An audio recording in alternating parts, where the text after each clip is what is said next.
Hi, Kathleen. I'm so happy to see you again. Well, thank you. I'm happy to see you too, Ivan. Actually, we done 2 interviews or conversation with you, and Bulgarians, they're very excited to meet you.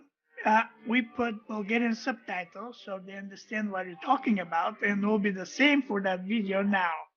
Mhm. Okay. So how was the festival in Roswell this year? It was wonderful. It was the 75th anniversary of the Roswell UFO crash, and there were 11,000 people who went through the museum that weekend.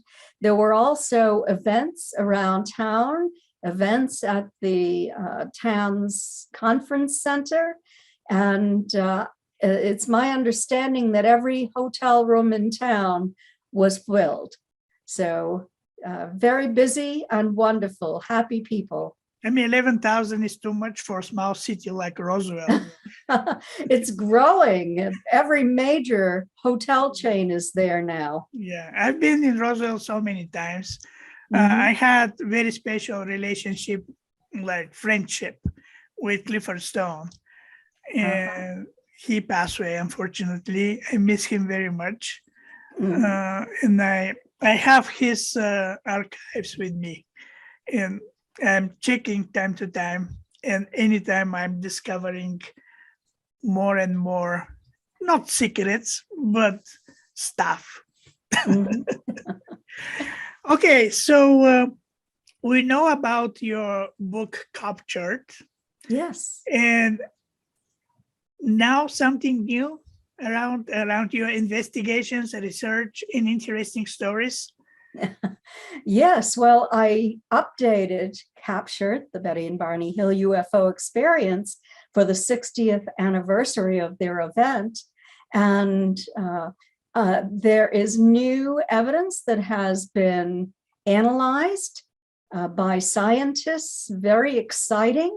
And I'm going to present some of that at the conference in Bulgaria. So I'm very excited about that. And I hope that everybody will be excited to hear that as well. I don't know if you know this, but I've written 5 additional books. So no, I didn't know. So now is the time. I have 6 books now. So they range anywhere from UFO abductions to contact, to experiments that I have done, to the history of government involvement in the investigation of UFOs, their major studies, their findings, the decision to cover up their findings, and those who were involved in the cover-up. So quite a wide variety of books to read. They're all on my website at Katlin-Mърдън.com. We'll check that. So there's 2 theories about these abductions. People not fighting, but there's the supporters and people who is against that. Some people say, yeah, people really was taken in the UFOs.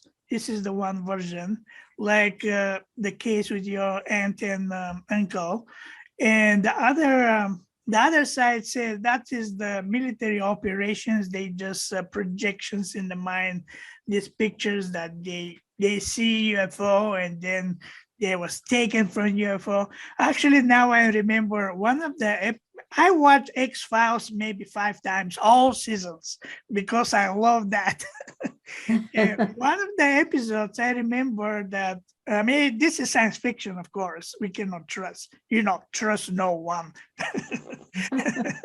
There's in one of the series, one of this deep state of the country says, they make you to believe. They make you to, you see whatever you want to see, but that is not real. So what is your expertise with the abductions? So these conspiracy theorists are stating that American military forces are moving all over the world, projecting false thoughts into people's minds to cause them to believe that they have been abducted by aliens.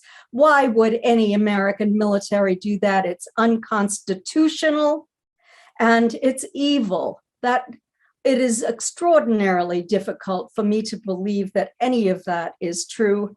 I work with experiencers every day. These people have evidence. They have physical evidence. Sometimes the craft is seen. It runs in families. It's not something that is a projection of some nefarious force on this planet. The idea of that is simply absurd to me. It's impossible. I'm asking you because you're the expert and you have better knowledge than all these rumors flying in the world. That's why I'm asking you. People have projected many false tales on Beti and Barney as well. Yeah. Some say that they were really Nazis who took my aunt and uncle. And that's absurd too. And I want to say that, they quote my uncle under hypnosis. Let me say first that my uncle had conscious recall of observing entities on the craft that were dressed in black, shiny uniforms that he said were somehow not human. When he started to see something drop out of the bottom of the craft, he feared for his life. He feared that he was going to be captured. And of course, what was dropping out of the craft was that beam, that sort of a carrier beam that takes humans to craft. So his sense was right. Mm. The reason he, under hypnosis, mentioned a Nazi at all is because Dr. Benjamin Simon, a very skilled neuropsychiatrist who set up the Mason General Hospital on Long Island in New York at the end of World War II, developed a special technique to use with people who were returning from the war front with shell shock or what they called conversion hysteria or battle fatigue.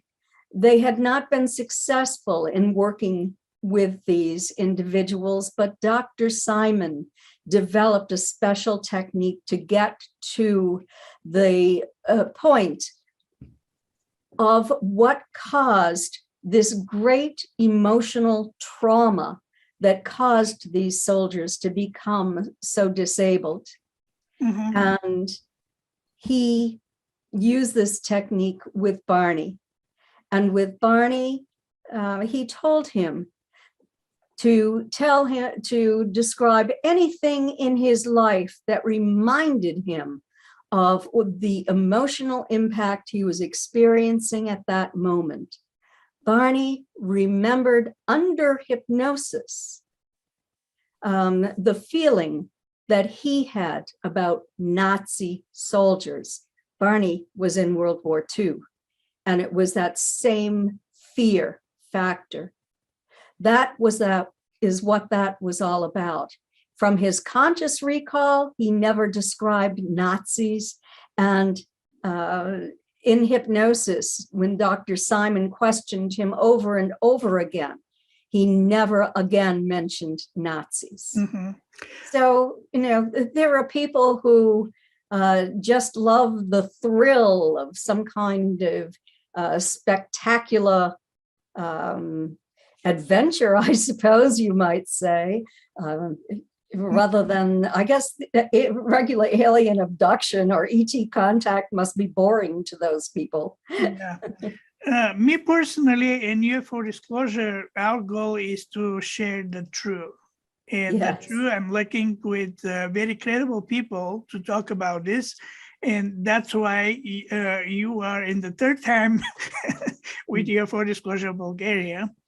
And I mean, I don't have any doubts of your research. And okay, can you tell us actually what these people say who've been taken, what they say, what is the reason to be taken, what they're doing with them, what they're looking with these human creatures. Well, one of the big problems that humans face is that our technological development is out of balance with our spiritual growth. And when the ETs see this, and they've seen it on other planets, it can lead to mass destruction. And they don't want that to happen here. If you want to ask questions about ETs, some of the experiencers that I have worked with over a very long period of time have been able to capture video of these non-humans. And the video is working? Yes. Because it shut down after a few seconds when the ETs discovered that they were on camera. But yes, and I have some clear video frames. The video was from a distance. The ETs didn't realize they were on camera. But then I was able to use my photo analysis program in order to enlarge them. And clearly, they are not the military. They are non-human. Can you share that video? I'm showing that at my lectures this year. Okay. And, maybe I could slip that into the video presentation that I'm doing regarding Beti and Barney, just as something new. That is amazing. It's yes. Really, yeah. So this ETs, actually, we're not very sure if they're the biological kind of ETs, or they're some kind of hybrids, or they something like a keyboards. We can only depend upon people's observations and speculation, because we don't have an ET body that has been made public anyway, that has been tested.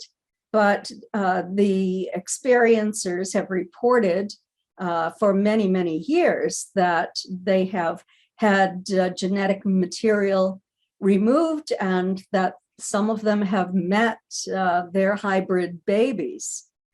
It's according to our studies, and I've worked on 3 major studies with, and 2 of those have been with PhD academics.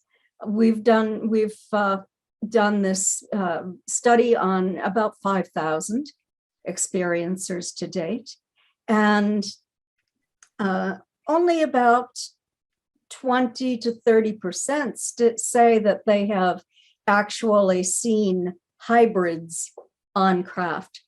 Usually they're seeing a variety of different entities, the grays, the human types, the mantis types and reptilian types, tall whites, just a few avians, others in a very small percentage. Yeah. So most people don't see hybrids on the craft. I've been so far 2 times to Peru. That is one of my favorite places in South America.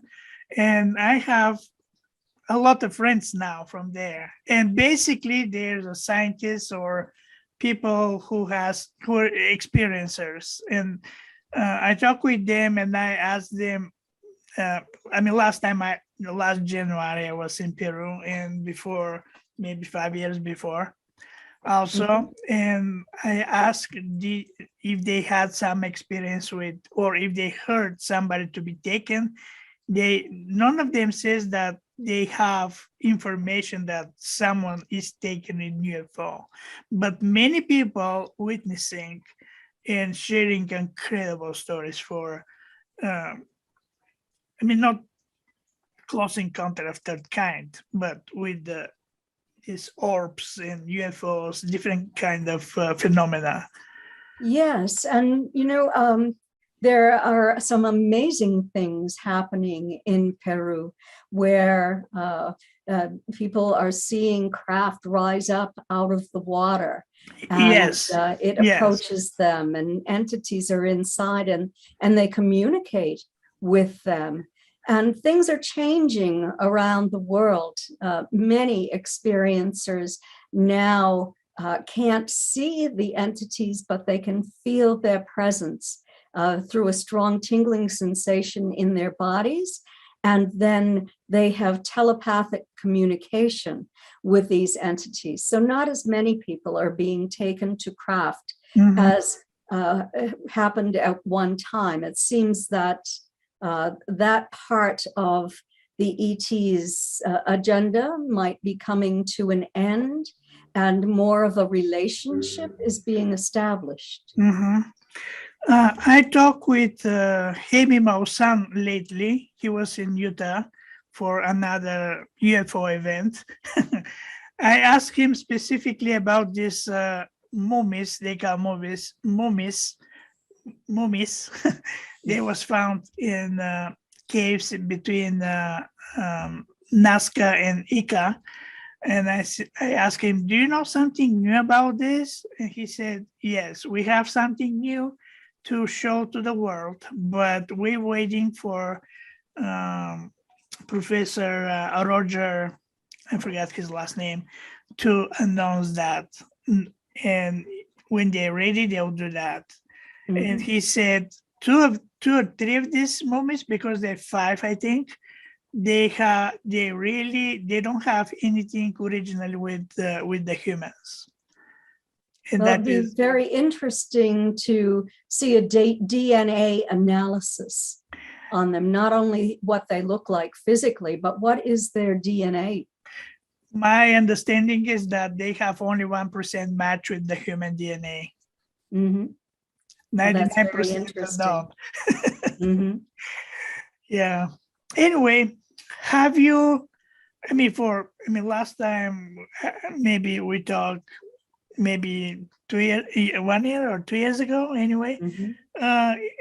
What happened for this 1 or 2 years with you? Except the books you done. Oh my gosh. Well, it's we have been on lockdown pretty much because of COVID, but I have done conferences virtually.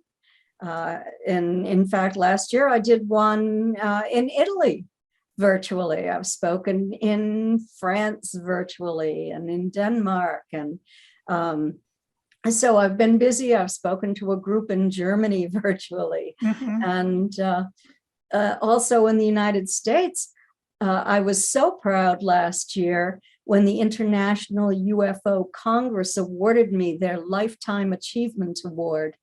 And boy, I've worked really hard for that over the past 32 to 34 years. So it was a huge honor, and I truly appreciated that. I have been working with experiencers and now have a group for experiencers who meet once a month. And this is not experiencers who are having a great deal of difficulty with what's happening in their lives. It's for people who have had these experiences for many, many years, who are coming together to find the answers, the communications, that sort of thing. I've also been working on a project involving the US government and the Canadian government way back in 1954. The granddaughter of a Navy Rear Admiral, highly decorated, gave me the correspondence files between him and Wilbert Smith, who was a brilliant scientist from Canada and the director of Canada's UFO desk. So those files indicate contact experiments and attempts to communicate with these non-humans. It went to Dwight Eisenhower's desk, And the CIA, the FBI, the Air Force, and the Navy were involved in all of this, according to their letters and the FBI files. It's in my new book, Forbidden Knowledge. So if you want to see that, read about that, and also an experiment that I took part in with a man who claimed that he was communicating with extraterrestrials. That is in the book too. We actually received scientific evidence that there was something in the room with us, communicating with us. It was not this man hoaxing or this man's imagination. And these entities then came and communicated with us telepathically. They showed us craft. We could feel strong tingling in our bodies when they were near us. So it was really a little bit frightening at first, but truly amazing. We learned so much. We asked 120 questions and received their detailed answers. So that's in the book as well. Is that these communications happen with the telepathy or how? Probably. The man, Kevin Briggs, who used to be a police officer in the UK, but has lived in the United States for more than 20 years and is really a down-to-earth man, and his wife, who used to teach at a university in the UK and do research, hosted us, a team of researchers, at their home, and they live in Florida. Used his vocal cords. They live in Florida? Pardon me? They live in Florida? Yes, in Florida. I think I know them. Oh, okay. Maybe you do. I know a family who moved to US, and this man, I had an interview with him maybe 3 years ago, and he said that he sent emails to United Nations, to yes, he did. UNICEF, and many organizations like this. Yes. And yeah, but that's he's something like channeling with them. Yes, I guess it would be something like channeling, but the way it's done is that he sets his consciousness to one side and allows the speaker to come and use his vocal cords. Is what it is. Oh, okay, like his voice is not changing. It's his voice. Oh, okay. But it doesn't sound like him. And we can't see them because they're 5th and 6th dimensionals, and 2 are 9th dimensionals. But you can feel it. You can certainly feel it. And his body is soaking wet at the end. And he can't do this for a very long period of time, but his clothing is drenched, his hair, his face are simply dripping with perspiration. What is the message? Oh my gosh, 120 of them. But essentially, the message is that they are guardians of this quadrant of our galaxy, that they are watching over us, that they have assisted in our development before, and they are here to do it again, that they are very concerned about our failure to be good stewards to our environment. They fear an environmental collapse. They also fear nuclear war. That's nothing new. I mean, we've been hearing that for forever, but there are many, many more messages about who they are and their interest in our planet, even scientific messages about how their craft operates and what kind of fuel they use and that sort of thing as well. Of course, even they say what the fuel and how they travel. And of course, we don't understand that because this is highly advanced technologies. Yes, we couldn't do it. we could not do it, and we don't have probably the materials to do it. But what about these rumors that some of these ETs, they working for upgrading our DNA? Is that real, or? That's what they say. They were doing this with the hybridization process, where human babies were being born with DNA that had been tweaked or upgraded so that we would be hopefully less barbaric and move ahead on an evolutionary scale. And also they upgrade the DNA, they say, of experiencers.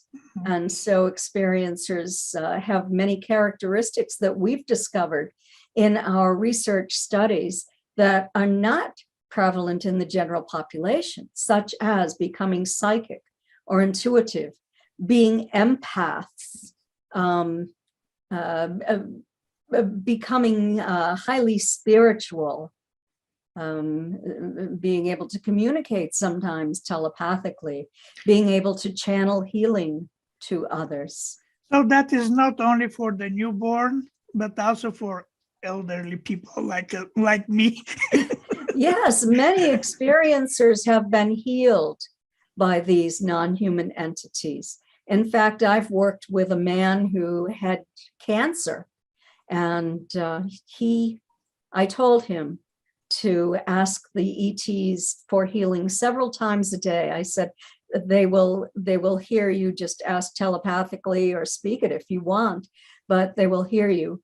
And they did come, and they healed him from cancer.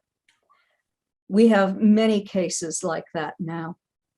I have a friend, it's a personal story from last September. I was in Bulgaria for 3 weeks, and I have very, very, very good friend, a lady. She had 2 cancers, and she fighting with these cancers for years. Chemotherapy is kind of helpful, but not exactly full recovery. And then I heard about one lady in Bulgaria, old lady.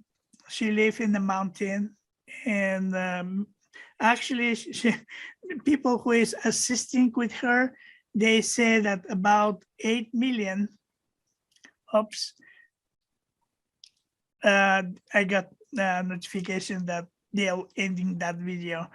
Anyway, we went with my friend to that old lady, and actually now she don't have any more cancer.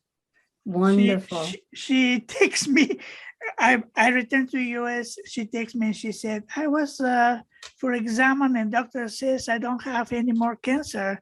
And since then, every 3 months she's going for another exam, and they don't have anything. It's amazing. It's terrific when that happens. It's so nice to talk with you, but they will cancel this recording. Anyway, what is your final words for Bulgarians? What they can expect with you? Oh my gosh. Well, I want to say